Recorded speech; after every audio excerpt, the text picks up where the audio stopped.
As a CIO, how do you prioritize what to focus on, what not to focus on? Have you always been in the retail space or a long time in the retail space? Long time, almost 2 decades in the retail space being there. Right. Both sides of retail, in fact, as a technology architect and also on the other side of as retailers also. There are multiple entities in LULU Group India specifically. I largely concentrate on the India as a region.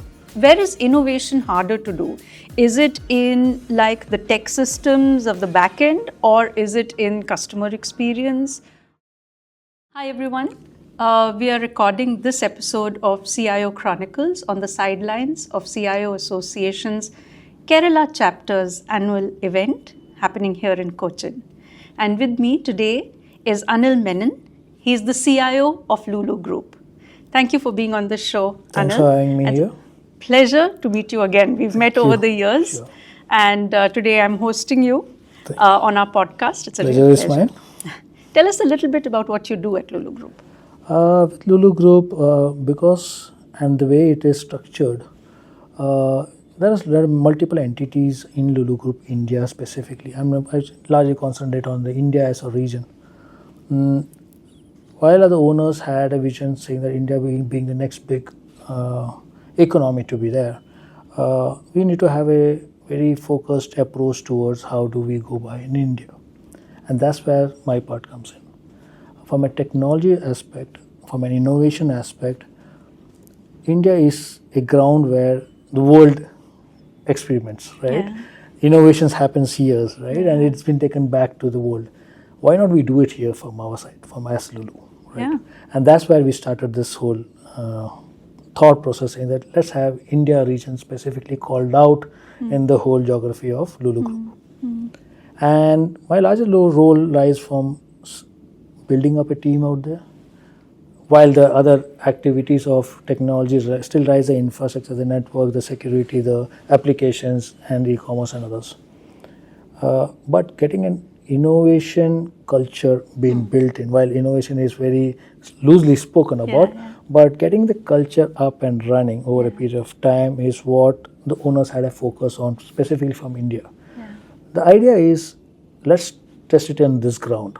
If it works in this ground, there is a larger possibility or larger probability that it works in the global engines of things. And that's where we stand, and that's more largely what my capabilities or capacity in this matter comes from a technology aspect. So, have you always been in the retail space or a long time in the retail space? Long time, almost 2 decades in the retail space being there. Right. Both sides of retail, in fact, as a technology architect and also on the other side of as retailers also. Oh, lovely. So, for me, in my mind, retail is a space where technology adoption is most visible. You know, you see it online, of course, but even in shop. The way the billing is done, how it gets consolidated. You see it in how you track buying behavior. You see it in possibly every aspect of retail. As a CIO, how do you prioritize what to focus on, what not to focus on? I mean, it's everywhere, right? True. See, largely we have to look at any of the aspect from a strategical standpoint of view. And what are the main 3 pillars which I really look at is the customer value. Does this bring in the customer value or operational value? Or is it aligned to the strategy? Basics, these 3, we start then percolating it down to the next level, saying that, you know what, if it is bringing customer value, how much of it? And what are the matrices around it? And basis that, then we prioritize this structures of it.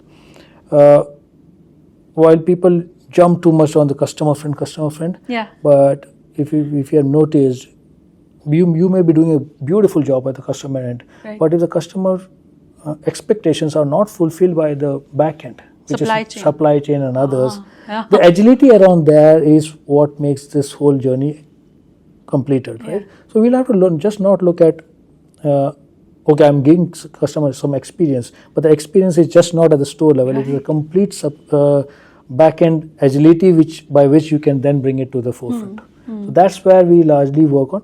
If you have an end-to-end thought process on a specific requirement or a specific thought or innovation, That's how we nail it out. So very interesting. So my next question, I think I'll ask you to continue this train of thought, right? So what is harder to do? Where is innovation harder to do? Is it in like the tech systems of the back end, or is it in customer experience? Or can you or give us some examples and instances? Okay, so let me take it from where we left on before this. So while you're looking at any of the aspects, so as a nutshell, technology, however complex, can be architected well, right? So that's not a challenge. The challenge is the customer piece of it. Now, from a customer piece of it, also we have to see how much do we invest into that experience. It's largely broken into three. Run of the business, how do you run, and so on and so forth, the basic parts of it. Second, how much is it bringing into the growth part of it? Right. And the third part to it is how do you sustain all this, right? All the new future growth, future strategy parts of it. From there, you come to the technology part. This looks simpler at the technology level. You know, specific platforms, specific things done. But from a customer experience point of view, it's going to be difficult because what is that you want to give to the customer? Customer experiences, customer preferences are changing on a continuous basis. And how agile is this technology going to be for enabling that aspect is where the whole game lies. So, to just answer your question, technology, however complex, can be architected well, right? And automation on cloud and so on and so forth, the infrastructure and so on and so forth. But the larger aspect is, do you know your customer well and what experience is it bringing it? And if you really look at it, operational efficiency will tell you how the customer behavior is going to change for yourself. Like stock outs, low margins, and so on and so forth. So that's a game which is still there in the retail industry. So let's focus again a little bit. And I love this conversation because you're talking about things that I'm deeply passionate about. You know, you're talking about knowing your customer. Talk to us a little bit about with now AI coming in, you know, things like personalization. You know, how do you then get to know your customer better? What are the technologies you're using, and how are you able to bring growth in your organization through AI? See, with AI, you will have to be very sure which aspect of the whole this whole journey are you going to touch upon, and what are the pitfalls there. From AI, when I speak about, I don't talk about the opportunities there, I talk about the pitfalls there. Okay. Knowing about it, say for example, while AI is spoken about so long, jumping into the AI bandwagon really need to be very thoughtful. Right. Just because someone is doing it, I can't do it. And today, AI is largely working at demand forecasting, store replacement, personalization, price promotion activities, making sure your sales representatives have got enough of tools in their hand, mechanisms in their hand to cater to that experience. That's where largely the AI inputs are going as of now, because this is very much visible aspects, right? And a controlled aspect. Now it is not going and directly hitting the customer in a way saying that, you know what, you're all over the place. Because that is a very thin line which you have to draw with the customer. Personalization to a level, yes. How much of personalization also is in our control. So your data analysis on the customer behavior and other portfolios and profiles around that is then taken care by the AI. That's where the opportunity comes in. Demand forecasting, well said there, because knowing your complete ecosystem, right, from end to end, and also getting the factors from the external world makes it even more easier for us to look at demand forecasting in a more optimized manner. If I do that. So demand forecasting and personalization is where we put in a lot of AI efforts for now, and the pricing process. So all of this impact comes from the pricing aspect also. Right. This is of 3 or 4 things which you are currently working on. I want to step back a few years, you know, maybe 10, 12, maybe 14 years ago, cloud came in, right? And with that, there was this other buzzword in the retail industry, which is omnichannel. Oh, yeah. right?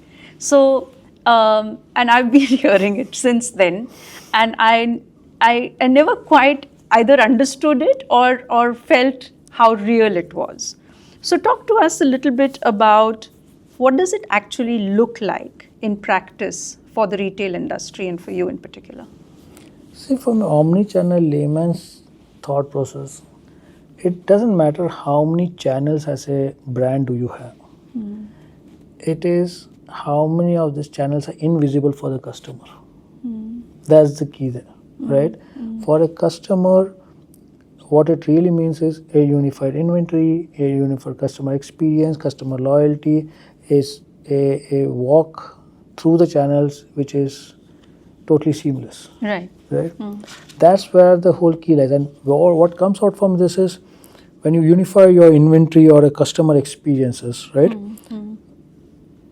This experience doesn't just lie at the customer space. It also need to go to your sales force, your sales team who's there on the floor, who can then have a conversational experiences. One never really has those conversations too much, right? Everything becomes about customer experience. Yes, but what we miss is that person standing there who's giving the customer experience or who's providing the customer experience is my brand, is me, is Lulu standing there, right? Yeah. And that's where you connect with it. And if you provide him enough of arms and ammunitions on his tool as a mobile, I think that becomes more and more. So saying, hey, hi Anil, how are you? How have you been? And so on and so forth. So this is, if you look at it, this conversational is aged from ancient years. You go to your normal kirana stores or mom and pop stores, we call it. They know your name, they know your preferences, they know everything about you. How do you do it? Now, if you digitalize that into a more part of it, that's where the personalization, the experience comes in. So for me, an omni-channel is nothing but how invisible are your channels for the customer. So seamless. You can buy seamless, very seamless. You can buy from somewhere, you can stop somewhere. He or she need not be bothered about where am I. Right. Have I moved channels? It doesn't matter to that person. It is all that it was so seamless for. Right. So amazing, actually. Retail, like we were talking earlier, is an industry where there's such adoption of technology, right? Your margins, however, run thin, right? You deal with very high volumes, right? So how do you hedge your bet between, where you invest, what you focus on, because there's this constant pressure of, you also spoke about operational efficiency, there's that constant pressure there. So how do you hedge your bets and what to focus on, what to invest in? The beauty of retail is we can't hedge on it. Both are important. Because where I come from is, when I spoke about operational efficiency, right. Where I bring in operation efficiency is an investment towards my innovation on technology. I save a rupee there, that rupee comes as a technology or innovation input for me, and that's how then the cycle runs for me. So my complete thought runs in saying that, okay, is it making a difference on the EBITDA? Yeah, one. That's the key. That or no one will help you around that. Burning around and then doing customer experience is no business for us, anyone. Second part to that is, in our long-term strategy, how does this fit in? Okay. I have seen and we have experienced this in Lulu. You bring in operational efficiency, you save X number of amount, right? That X number of amount, Lulu is open to innovations always, that's right? Amazing. They have been pioneers in many of the cases. That's where they invest that amount. It's again in the same cycle, Which even culturally is amazing, because it encourages innovation, it encourages, looking at things at a minute level, right? At the scale which we are, it makes it even more important for us that we bring in operational efficiencies in the first go itself. You can't play around too much in that space because it is mammoth for us to work around almost 300 odd stores. Wow. Yeah. One hyper will be around close to 150 to 2 lakh square feet. Wow. And we have experimented with smaller dailies and others, which is giving a lot of operational efficiency from an aspect of workforce, from an assortment perspective, you are very curated. So we always keep on saying that you're not standardization can be centralized, but localization is what drives the whole journey, right? Yeah.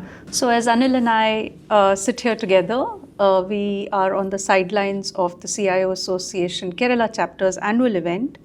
The CIO Association is also celebrating 18 years since inception of its existence, which is a great landmark, right? A great milestone.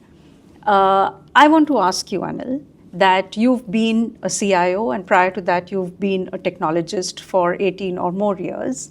Tell us how the role of the CIO has evolved. Sure. So, so far, technologist or a CIO would have been looking at the system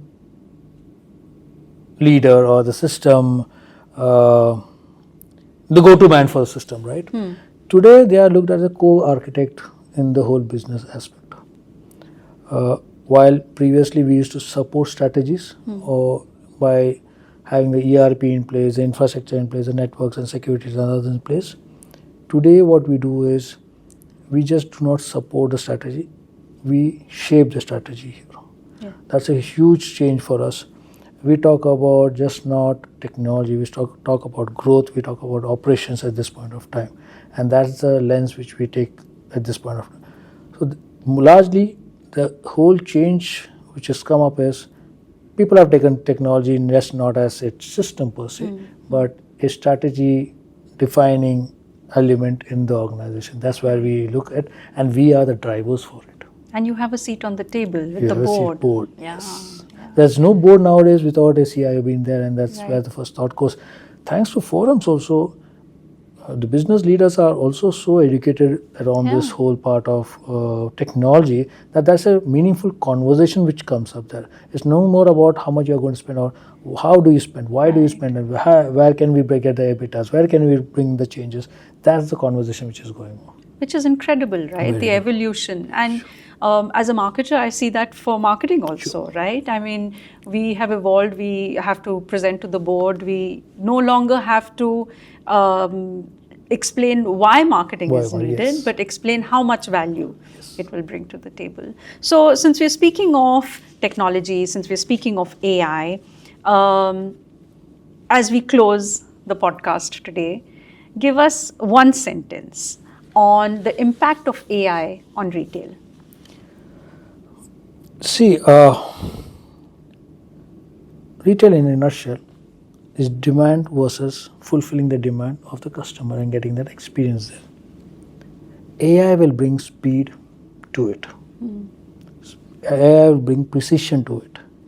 But still, any retailer who has to take the next step would have to manage the technology part of it, the trust part of it, and the execution part of it. That's where the whole game lies. AI will only speed up the whole aspect of demand versus what the customer experience should look like. Awesome. Anil, I wish you speed, Thank you. agility, and precision with everything that you do. Thank you. Thank you so much for being on CIO Chronicles. Thank you. And thanks for I'll see having you- me here. No, Thank of you. course, That's anytime. A pleasure. It's a pleasure. Please, you're welcome anytime. Yeah. Thanks everyone for tuning in. We'll see you next time. Bye.